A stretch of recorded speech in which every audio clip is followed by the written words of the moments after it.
You've felt it. You probably haven't admitted it, maybe not even to yourself. But at some point, watching a smug person get humiliated, hearing about a rival's failure, seeing someone who seemed to have everything lose something significant, you felt something. Not grief for them, not sympathy, something closer to relief, or satisfaction, or a warmth you immediately felt ashamed of. You are not a bad person for feeling it. You are a human being, and what you felt has a name, a mechanism, and a body of research behind it that explains not just why you felt it, but why it is, in many ways, one of the most revealing windows into how the human mind actually works. The name is Schadenfreude. From the German, Schaden, meaning harm. Freud, meaning joy. The pleasure taken in another person's misfortune.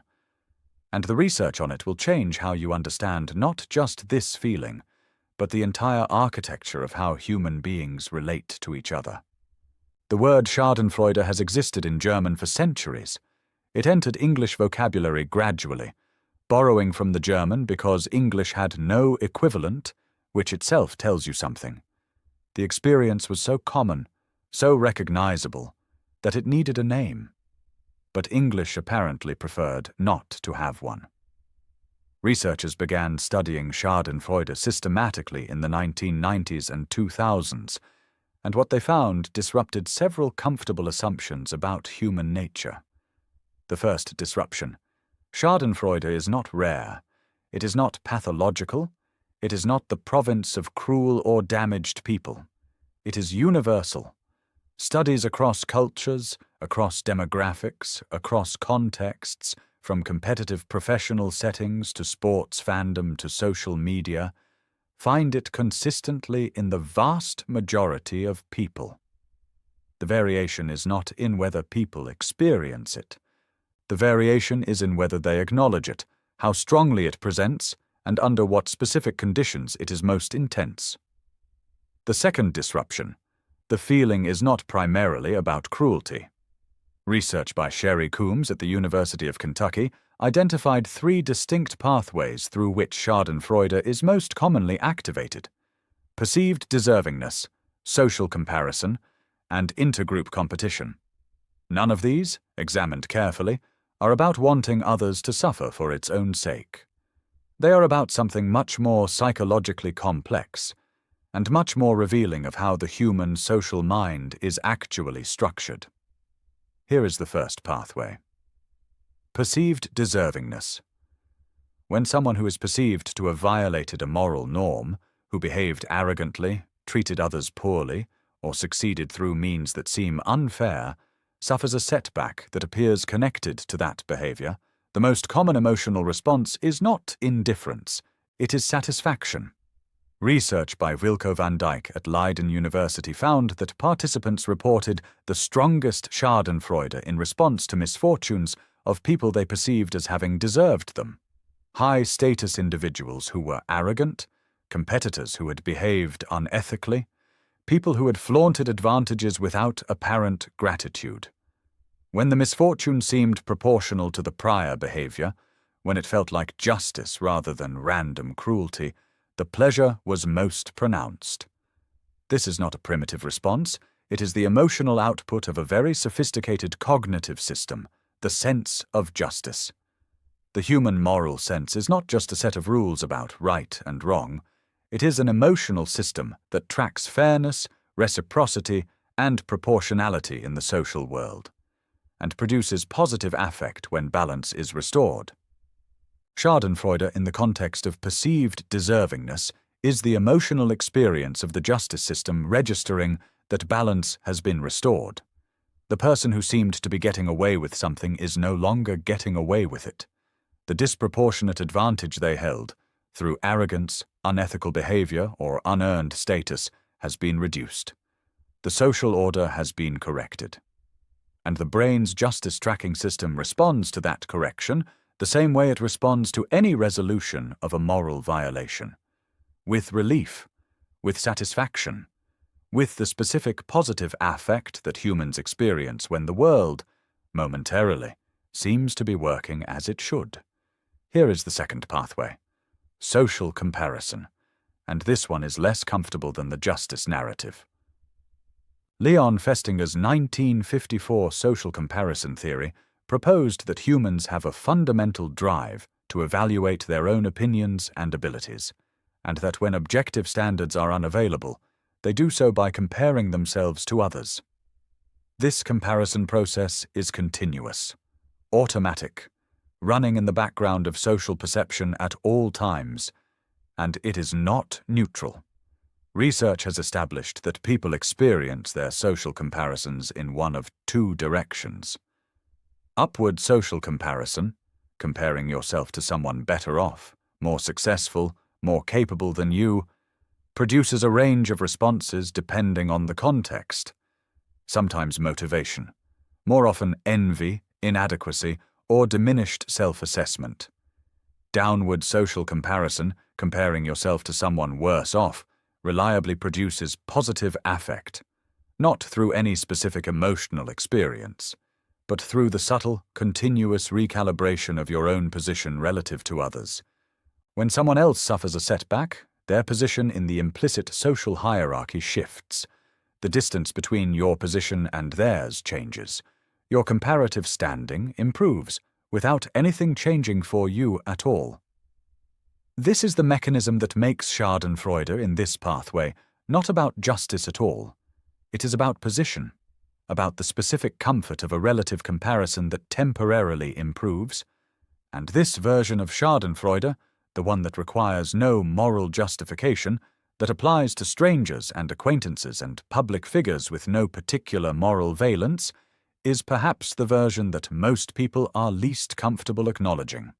Because it does not have the cover of justice to make it feel acceptable, it is simply the brain registering an improvement in comparative standing, and finding that improvement pleasant. Here is the neuroscience.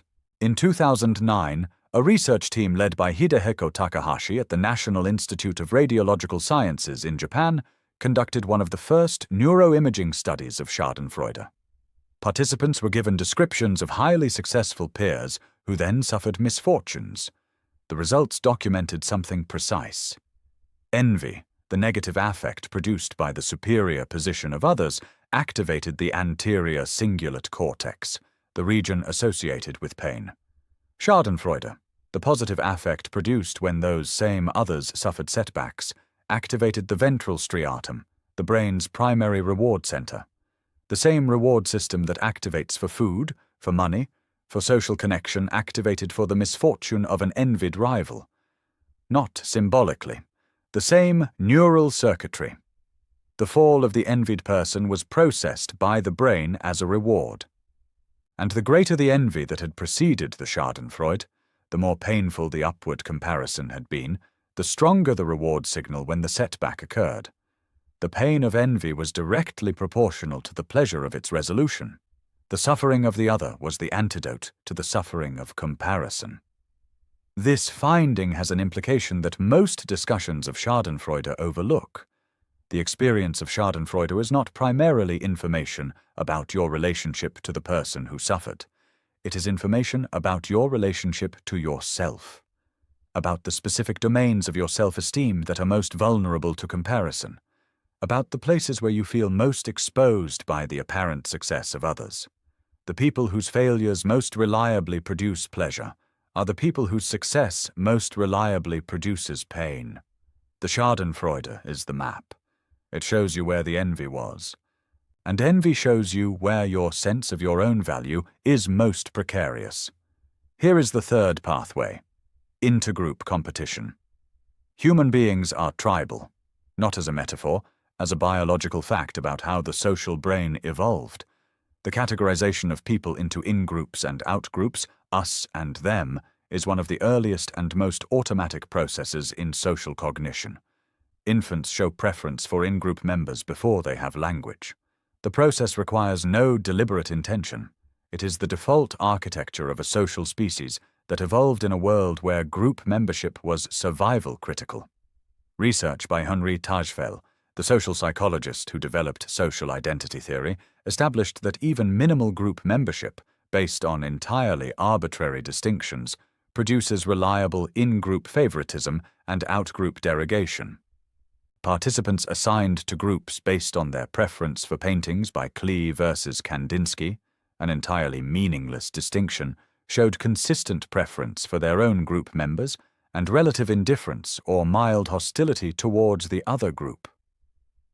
When out-group members suffer setbacks, the in-group members' experience is not neutral. It is positive. The competitor's failure is, from the perspective of the social brain's tribal accounting, an improvement in the relative position of the in-group. This is the psychology behind sports fandom at its most intense, behind national or ethnic rivalries, behind the specific pleasure people take in the failures of companies, political parties, or cultural figures that they have identified as the out-group. Not cruelty, tribal accounting, the specific positive affect of a zero-sum competition moving, momentarily, in your direction. The implications of this pathway are significant and not entirely comfortable.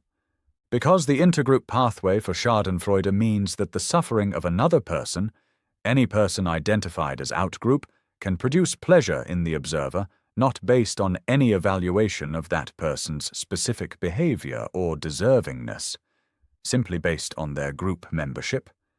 This is the version of Schadenfreude that, historically, has been most dangerous. The pleasure taken in the suffering of people defined as other, not because they violated a moral norm, not because their position improved your comparative standing in any domain that matters, simply because they are them, and you are us.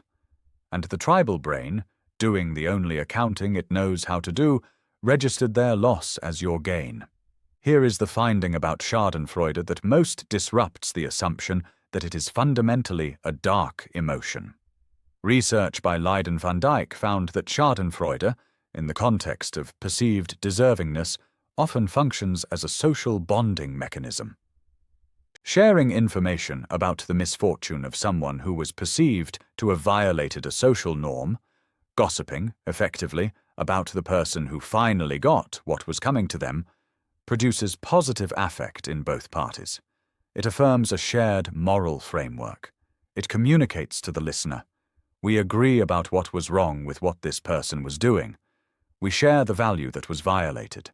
The shared pleasure in the comeuppance is a form of social glue, a signal of moral alignment, of shared standards, of being in the same community of people who care about the same things. This is why gossip, which almost always involves some element of Schadenfreude about the person being discussed, is universal across human cultures. Not because humans are cruel, because gossip about moral violations and the pleasure taken in their consequences serves a function in social bonding and the maintenance of community standards. It is the informal justice system of every human community, distributed, decentralized, running on the emotional fuel of Schadenfreude to maintain the shared moral norms that the formal justice system could never monitor at scale. Research by Robin Dunbar at Oxford on gossip and its social functions found that positive gossip, sharing information about violations and consequences, is one of the primary means by which human social groups maintain norms without requiring explicit enforcement. The pleasure in the telling, and the shared pleasure in the hearing, is the mechanism of social norm maintenance. So what does all of this mean for how you understand the feeling you've had, and probably never fully admitted to? It means this. The satisfaction you felt when the arrogant person was humiliated was your justice system doing its job. The warmth you felt when a rival failed was your social comparison system temporarily recalibrating. The pleasure you took in an outgroup setback was your tribal brain running the accounting it has always run.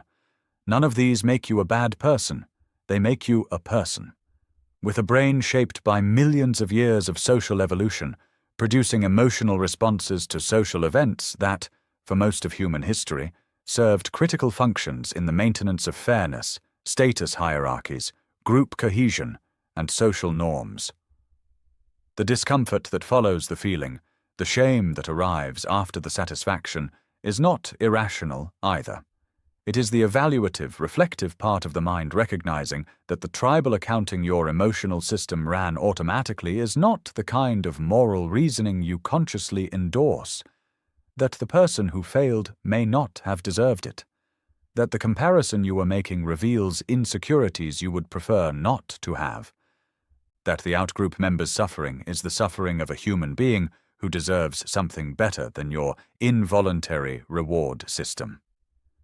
The discomfort is the conscience, running behind the automatic emotional system, slower, less powerful in the moment, but present, and paying attention to it, noticing when Schadenfreude arrives, asking what it reveals about the envy or the comparison or the tribal accounting that preceded it, is among the most honest forms of self-knowledge available. Not to eliminate the feeling. Feelings cannot be eliminated through will, but to understand it accurately, to know what it is revealing, to make choices about what to do with the information it carries. You felt it. That's where we started. Now you know what you were actually feeling, and why, and what it says about you, which is not that you are cruel, only that you are human, and that being human is considerably more complicated than most of us are comfortable admitting. If the science behind why humans feel what they feel, including the parts nobody likes to acknowledge, matters to you, subscribe. No judgment, no moralism, just the social psychology and neuroscience that holds up, and what it means for understanding yourself and the people around you.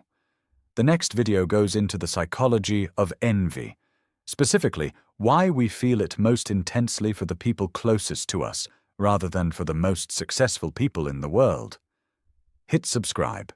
That one is worth staying for. There is a specific finding from research on celebrity culture that extends the Schadenfreude analysis into one of its most visible modern expressions: the systematic, commercial, media-driven amplification of public figures' failures.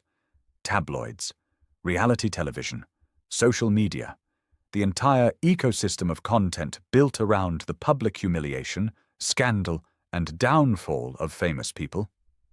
This industry did not emerge randomly.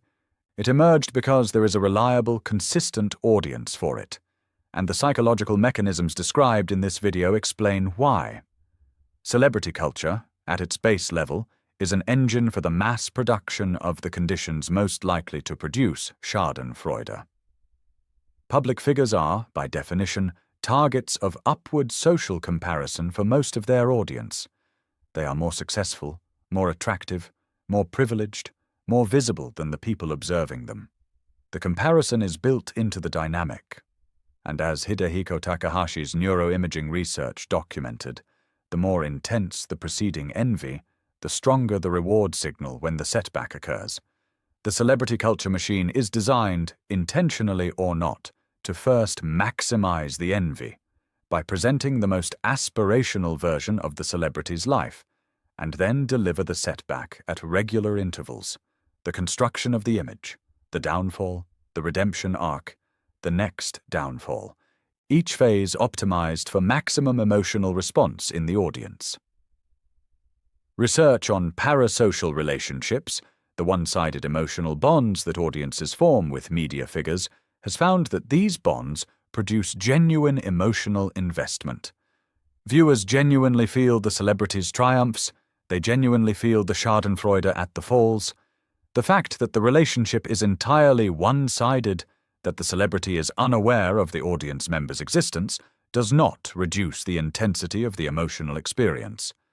The brain processes parasocial relationships using the same social circuitry it uses for real relationships, which means the celebrity downfall produces genuine relief in the viewer's comparative standing, genuine activation of the justice system if the fall seems deserved, genuine tribal satisfaction if the celebrity is associated with an outgroup identity.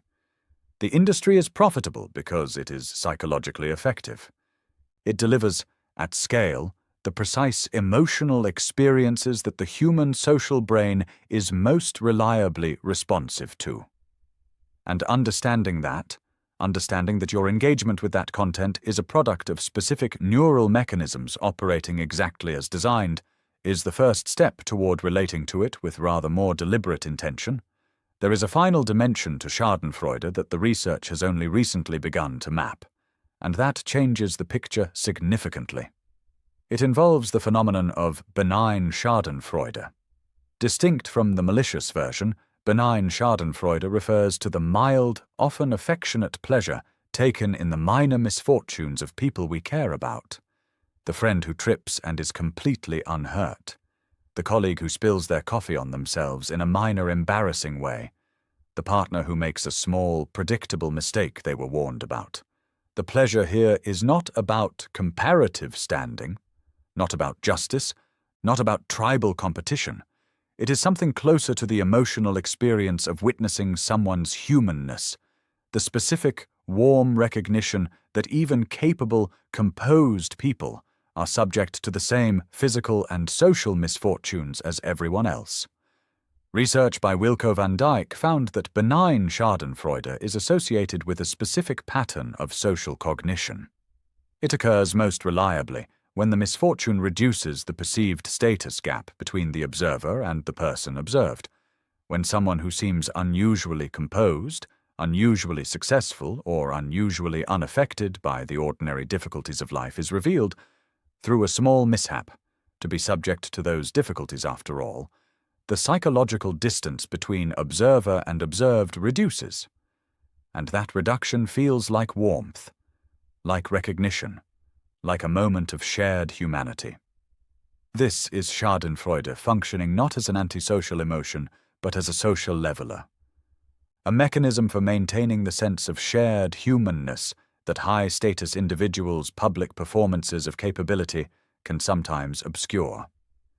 The stumble that makes the admired person suddenly recognizable, suddenly reachable, suddenly part of the same human experience that everyone else is navigating.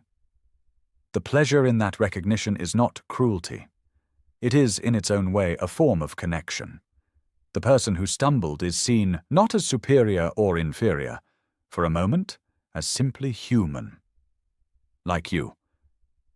And perhaps that is the most honest account of what Schadenfreude is. At its most benign, at its most common, at its most ordinary expression in daily social life, not a dark impulse to be ashamed of, a reminder that everyone else, however polished their presentation, is navigating the same difficult, unpredictable, uncontrollable world that you are.